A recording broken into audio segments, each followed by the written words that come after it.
Thank everybody for being here. I visited with some locals who live around here, including a family member of the owner of this store. I let her know that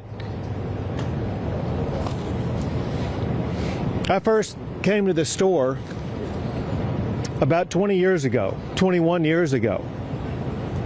Been to this store every year for many years. I've seen these little campers since they were just a little bit bigger than toddlers, young kids. I've seen them grow and mature into beautiful young men and women.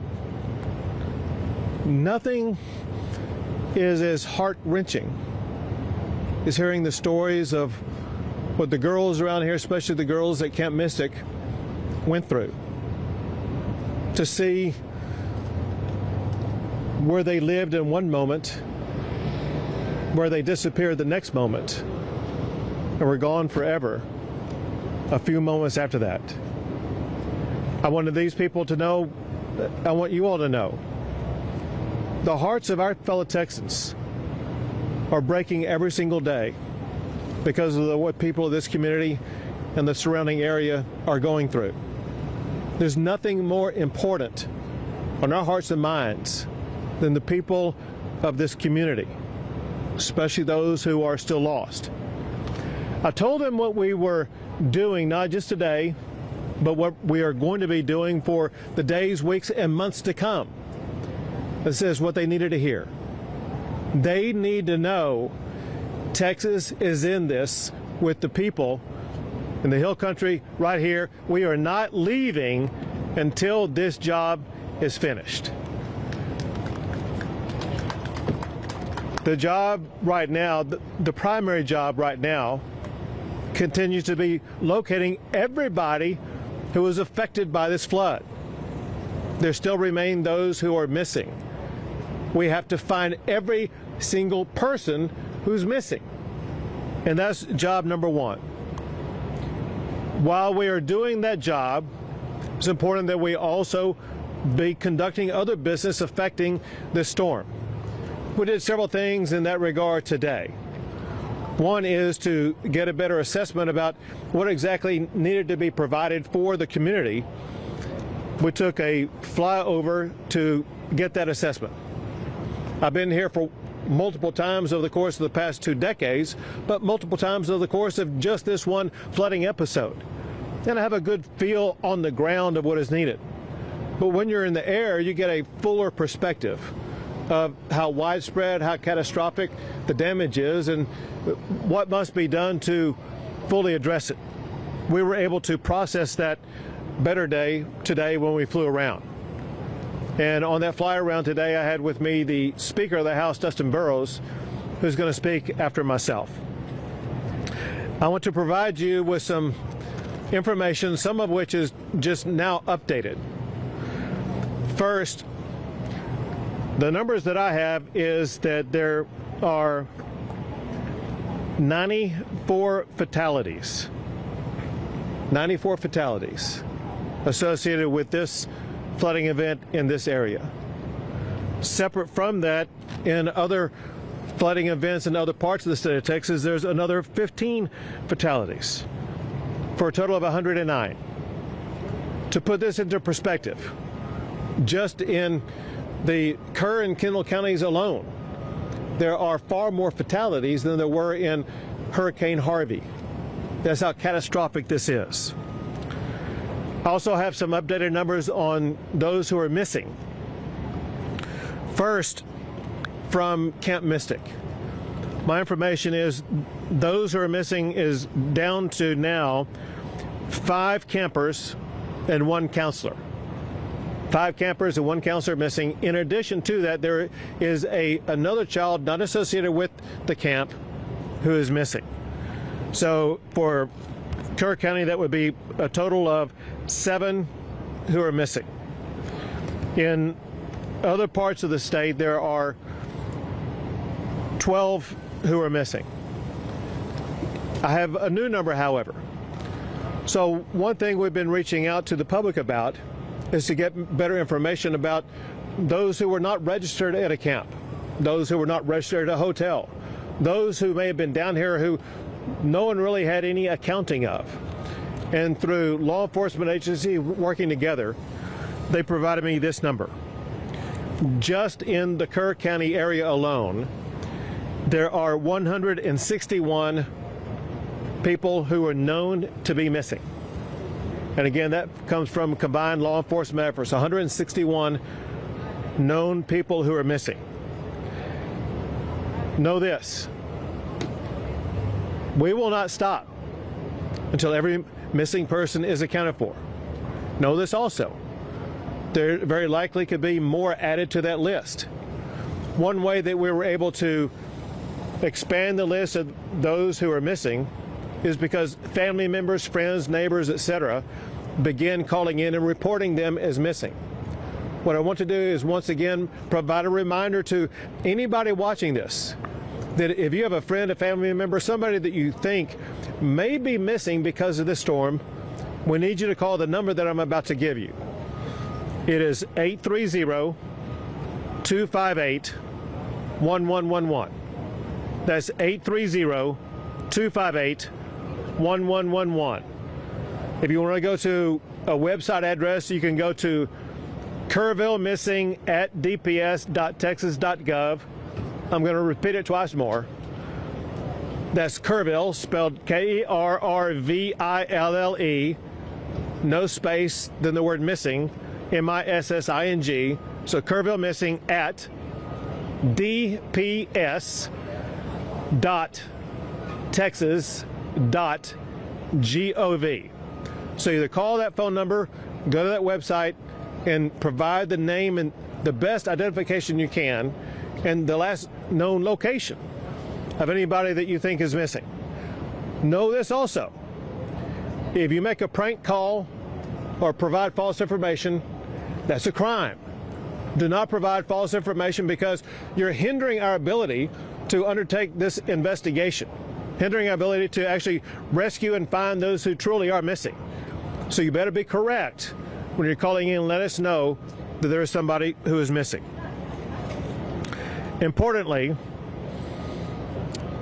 we know that so many families are going through grief that's beyond anyone's comprehension right now, beyond any of us being able to walk up to them and give them the magic words that will make them suddenly feel healed.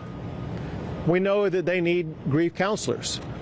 We have 5 organizations that together are providing dozens of grief counselors for all of the affected family members around here. It's so important at times like this for family members to access that grief counseling so they can have their mental and emotional health needs addressed in what may be the most challenging time of their lives. Something else that's a help as we begin the process of helping places like the Hunt store, the local community, Hunt, Texas, be able to rebuild. One thing that is speeding that recovery was the immediate granting of the major master declaration that was granted by President Trump. It immediately opened not only access to more funding, but also access to more resources to be able to more quickly and more effectively respond to this storm. That includes debris removal, which has already begun. It includes assistance for individuals who are eligible to apply, and the Director of Texas Division of Emergency Management will explain more about that in a second. But there are 2 categories of people or entities that there is money available to assist. One are individuals affected by the storm. Another are public entities like the town of Hunt, like the town of Kerrville, like the county of Kerr, etc. They may have needs with regard to roads or utilities, whatever the case may be. Now the assistance is available for them to more effectively and more quickly address that. With regard to roads, anybody who's driven around here knows that there are some roads that need repairs. The Texas Department of Public Safety is working 24/7 to make sure they're going to be getting these roads repaired and passable as quickly as possible. Going back to President Trump, he and I spoke again this morning, and he could not stop talking about how sad he was for all the little girls who've lost their life. He recounted his own understanding of what happened with what was really a tsunami wave of wall of water that swept too many of them away. And he cares a lot about those young ladies.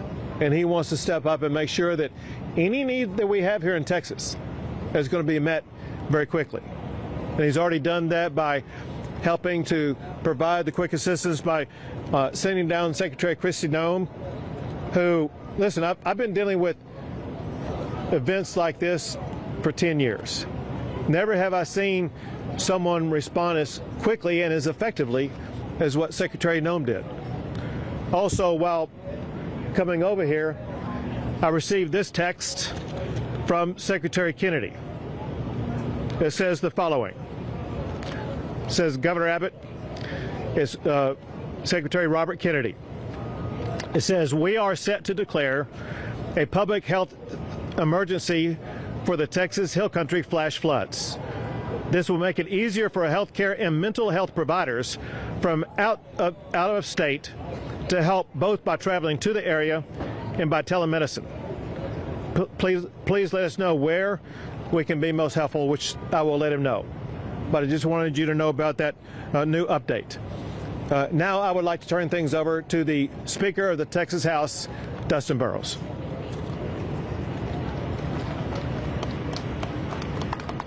Thank you, Governor.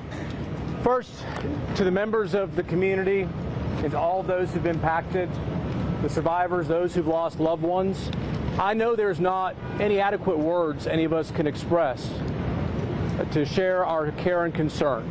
But I want to promise you, every person in this state, every tip of it, we have held you in our thoughts, in our prayers, and we will continue to do so as you go through this.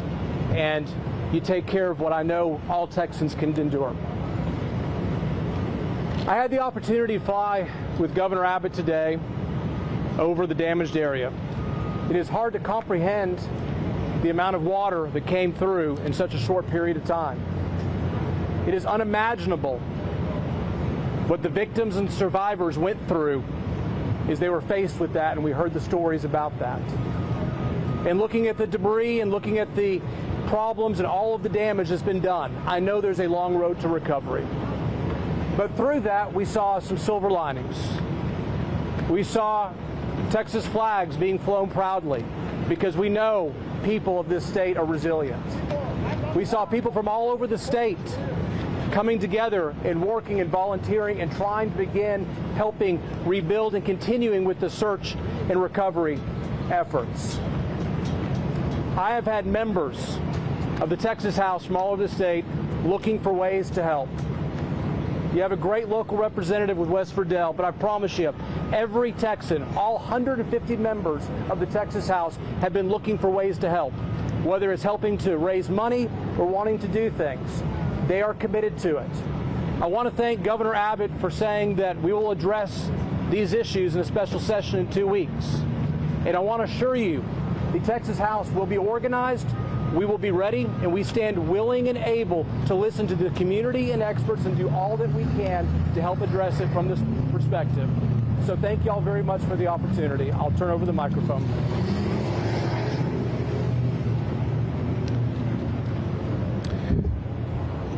This is the kind of event that the Speaker of the House would have come to in an ordinary situation. When you consider the fact that we're going to start a special session 2 Mondays from now, a special session that will have at the top of its agenda helping communities like in Kerr County and Kendall County, as well as in Central Texas and the Big Country, all areas affected by the floods of the past week. Those issues are going to be on the agenda for the state to address from top to bottom. We want to make sure that when we end that session, we end it making sure these communities are better, more resilient, and have the resources that they need for the next chapter of their lives. Now we have the director of the Texas Department of Public Safety, Freeman Martin.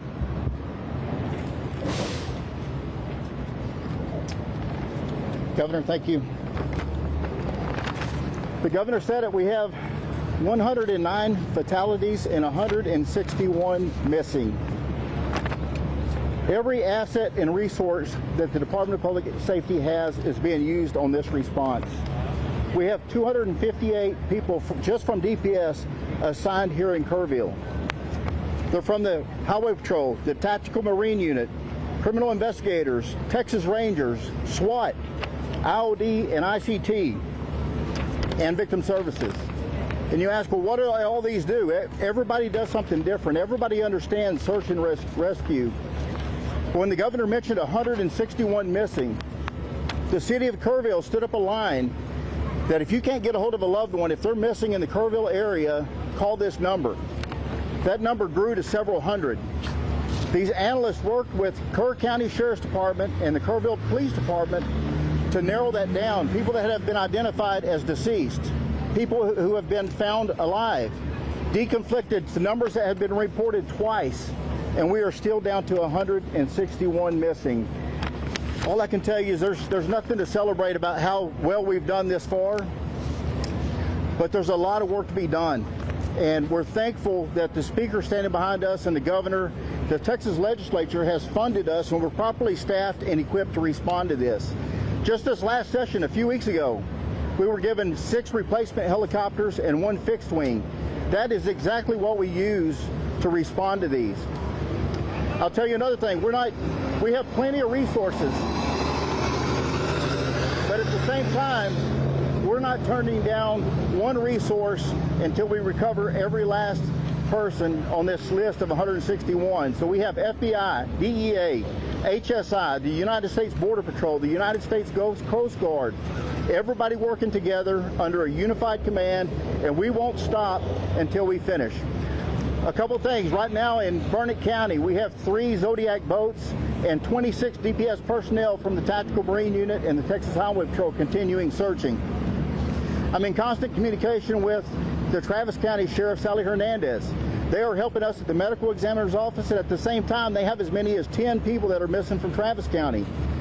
As we pulled in the parking lot, I got off the phone with the sheriff from Williamson County. They just recovered their last victim. They had 3 people that were swept away, and just minutes ago, they recovered their last victim in Williamson County. There's a lot of work to be done in Kerr County and Kendall County. We will continue to grow this and add additional agencies as we go forward, but the governor's right, we won't stop until every last body is recovered, alive or not. So thank you very much. Thank you, Governor. Thank you. Now, General Seltzer with the Texas National Guard. Thank you, Governor. I just got off about an hour-long helicopter trip with the governor, and I can tell you what I saw was miles and miles of massive devastation. The Texas National Guard will stay here working with our federal, state, and local partners to search for the missing and to help our communities recover. We can't hear. Okay. Just the trucks?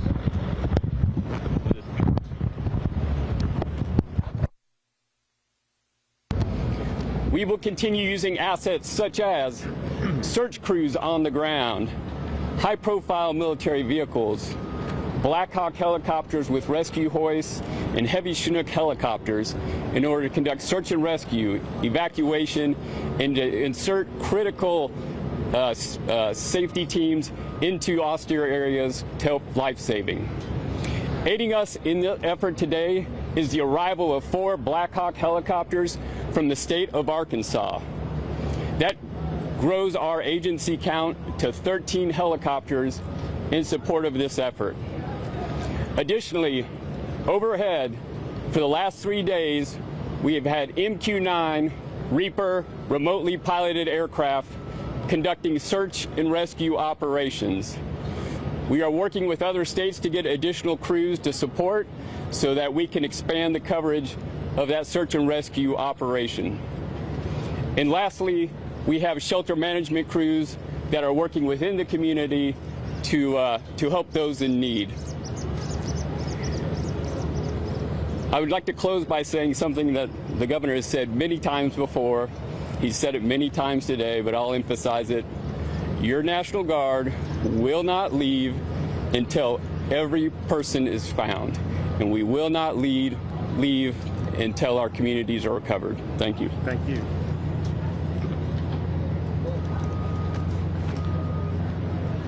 General Seltzer rightfully mentioned and thanks the state of Arkansas for helping out with those Blackhawks as well as other resources. I jotted down from memory what I think is every state that I know has either provided help or offered it or is on its way. I say that I'm hoping I'm not leaving anybody out. But our fellow governors and fellow states are helping out from Arkansas, Oklahoma, Louisiana, Iowa, Nebraska, Ohio, South Carolina, Georgia, Virginia, Pennsylvania, Massachusetts, and I regret if I missed your state. I'll try to come back to it here in a second. But next is Chief Nim Kidd with the Texas Division of Emergency Management. Thank you, Governor. I want to start by thanking all of you for standing out here in this heat and experiencing a little bit of what the volunteers and first responders are dealing with around the clock as we continue our search. We have 4 priorities. They are the continuation of the search. They are debris cleanup and removal.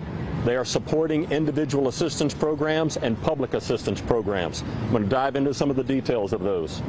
We continue our search operations not just here in Kerr County, but in the other 5 counties where we have people that are reported missing. As you can see and hear by the trucks passing by, debris cleanup is well underway. I want to thank the volunteers and all of the private sector partners that are out there working on debris operations right now. This will aid in the continuation of our search. We are pushing forward to help those whose homes and businesses have been impacted through the FEMA Individual Assistance Program. The President's program has people here on the ground today that are working to get people registered through our websites and start opening disaster recovery centers today and tomorrow. Damage assessments for those locals are still underway, and we've had over 1,000 submissions into the ISTAT program. Please, if you have not submitted into the ISTAT program yet and your home or business was impacted, you send that information to us. Next, well, that didn't work out. Next, we continue to work on our public assistance for our communities, working to get our roads repaired, our debris cleaned up, our water, wastewater, and utilities back up online. Finally, I need your help in getting the message out to help keep the roads cleared. You've seen a lot of damage in these roads as our TxDOT crews are out trying to repair those roads right now while we still have a lot of traffic in our emergency operations. I want to thank you again for your time and your patience in helping us get this message out.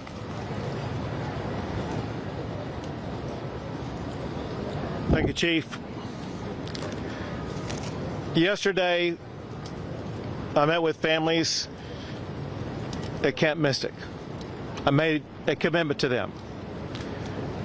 The day before, I met with residents of Kerrville. Today, I met with residents of Hunt. I made a promise to all of them. Texas will not stop until we finish the job. We will not stop until we identify, recover every single body. We will not stop until every road is rebuilt, every inch of debris is removed. We will not stop because we are a state that cares about our people, cares about our communities, and we'll be with them every step of the way. We'll take a few questions. Governor, thank you. Monday happened.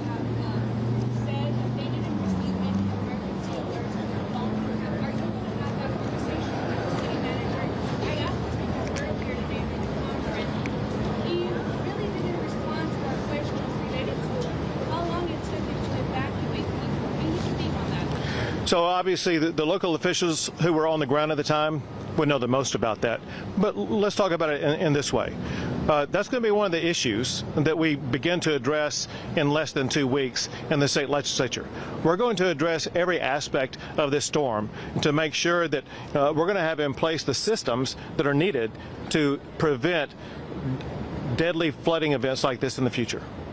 Governor, when Monday happened, Governor, you led an investigation. Are you going to ask for investigation in this case? So you, we say when Harvey happened? No, Uvalde. Oh, Uvalde happened? Yeah. and it was gross negligence back then. Now this happened, and the death toll is enormous. Are you going to ask for investigation? Who is to blame here? Right. So I'm going to talk about two different things. The first part of your question, and that is an investigation. We know a special session's coming in about 10 days. That's where, I would say, where it begins. Candidly, those investigations will begin by both the House and Senate before we go into session. So probably beginning later this week or the early part of next week, there'll be committees formed that are already kind of working on ideas about ways to address this. Second part of the question needs to be addressed. You ask, I'm going to use your words, who's to blame? Know this. That's the word choice of losers. Let me explain one thing about Texas, and that is Texas, every square inch of our state, cares about football. You could be in Hunt, Texas, Huntsville, Texas, Houston, Texas, any size community, they care about football. High school, Friday night lights, college football, or pro. And know this, every football team makes mistakes. The losing teams are the ones that try to point out who's to blame. The championship teams are the ones that say, don't worry about it, man, we got this. We're going to make sure that we go score again, that we're going to win this game. The way winners talk is not to point fingers. They talk about solutions.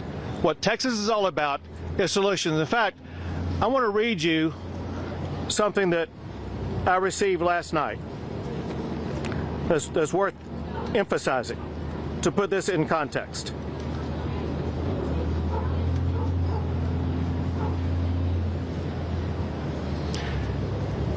Tragedy has come. That part is done.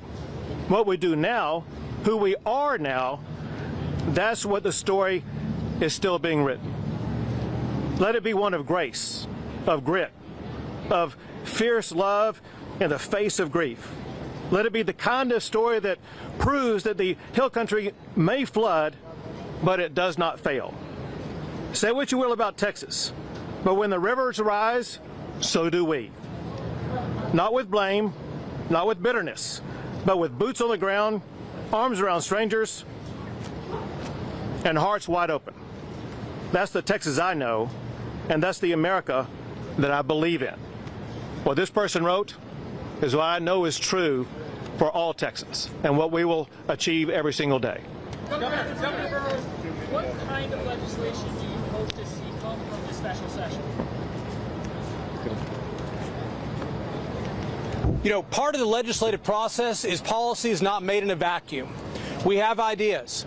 I've served on 2 investigatory committees out of the House before I was Speaker, both Uvalde and Panhandle wildfires. There are things that we can talk about, but it is too early to commit to know the specifics until we actually talk to the members of the community and hear what they think. Talk to the experts in the field. Talk to the first responders. That's what legislative hearings are for. We are ready to get started.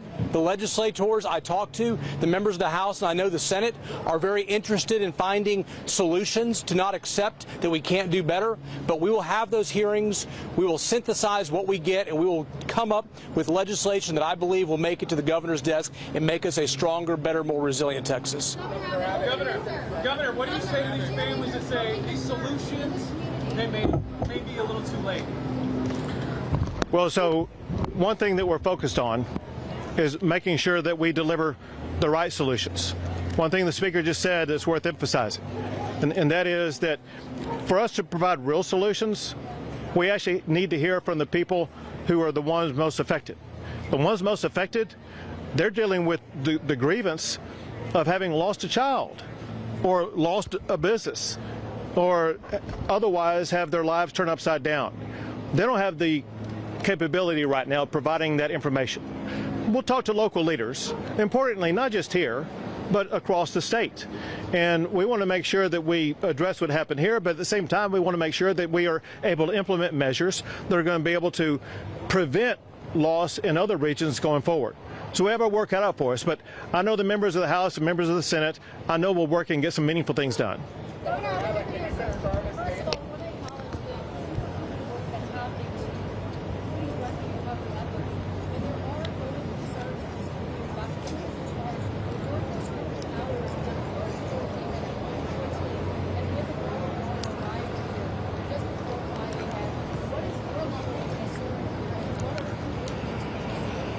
So again, my focus isn't on trying to say, oh, you did wrong or you should have done better there.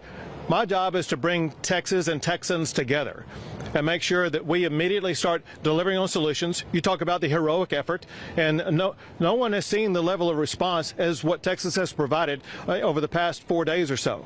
And we continue to maintain that response here while also going to the state capitol and working on around-the-clock responses there to make sure that we do deliver real solutions for these people sitting right behind you.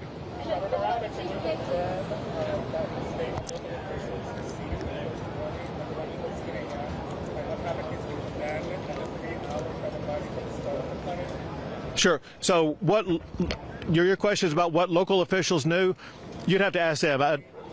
Now, what the state was aware of, the state was aware that there was a possible serious flooding event days in advance, and we pre-positioned assets and resources and personnel. And remember, the flood began on Friday morning. We originally positioned those assets, resources, and personnel on Wednesday. Then when greater clarity was discerned on Thursday, we moved them closer, added, and made sure that we had adequate supply going into Friday. So we were ready with the resources on the ground to be able to quickly respond. Some people say, well, we responded so fast. One reason we did respond fast is because we had assets here already. That said, we didn't know the magnitude of the storm. We knew that there was a flash flood warning. And if you heard a flash flood warning, no one would know that that would be a 30-foot high tsunami wall of water, I don't think. But all I can tell you is the information we had, the state had, and that we acted on, was information that catalyzed us to begin putting assets and resources in place 2 days before the event happened. We have time for 2 more, folks. She made a follow-up, sir. I'm local. Yep.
Well, so if I could say this. Yeah. Sure. My question is, we're all very broken here. Well, what's keeping us, what's strong is we are the backbone of this community. We appreciate everything. We're the backbone of this community. We just want to have justice, to have a control over the fact that it's fun, y'all. You're in the middle of nowhere, there's no Wi-Fi, no Wi-Fi, no resources. You don't have cell service. It's lacking. We have no control. And part of our healing, part of our recovery is to stay strong and get that control. We really, really want it. We appreciate it. Well, yep. Well, It could be me. It could be anyone. I'm gonna connect you with someone. Yeah. So let. Facilitate, speak for the people who isn't in politics, who is law enforcement, and just someone to say, hey, look, I'm going to represent these people, please, and we're going to work side by side. We're all trying to get these Right. bodies. We love this community. And Let's do it together. I got the person for you. I'm going to give you her name, her number, let you connect with her. But let me say this. You know, people talk about how strong Texas is. People talk about how strong Texas is because of people like you. People who don't wait around for orders and instructions. Yeah, and this, so like, not just you, but like you. We saw the exact same response in Hurricane Harvey. People didn't wait for a boss to tell them what to do. There was no time clock to check in or check out. They said they're getting out their own canoe, their own kayak, and they're going to start helping neighbors before the sun rose up until after the sun set. But all I wanted to let you know is the spirit that lies within your heart, and use the word blood, in your bloodstream. You have in your blood what Texas is all about. And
Two more questions.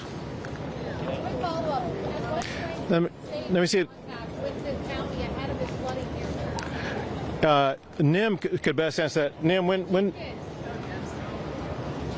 know that resources were deployed ahead of this flooding.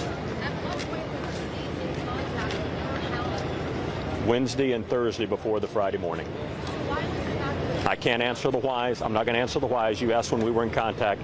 We started having calls and messages on Wednesday from an area of I-35, out I-10, all the way to where it touches I-20, all the way back over to where I-20 touches I-35 again. That is a large chunk of Texas that was anywhere in the potential area of where this kind of rain could have fallen. It picked this spot right here. All right.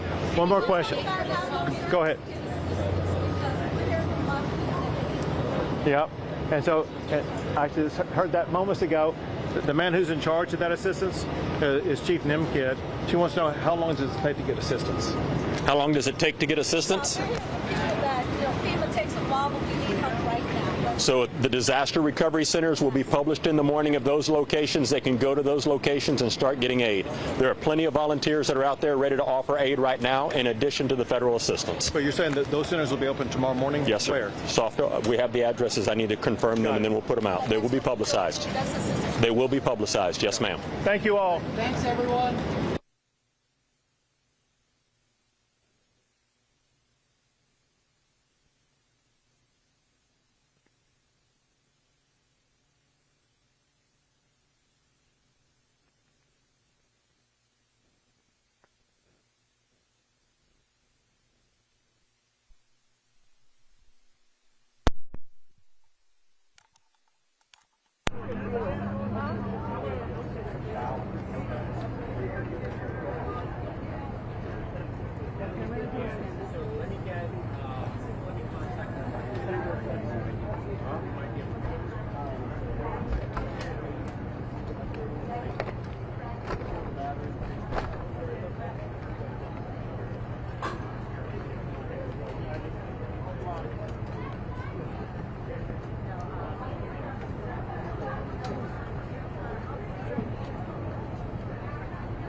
No. Pero con ese no, pues está muy caliente.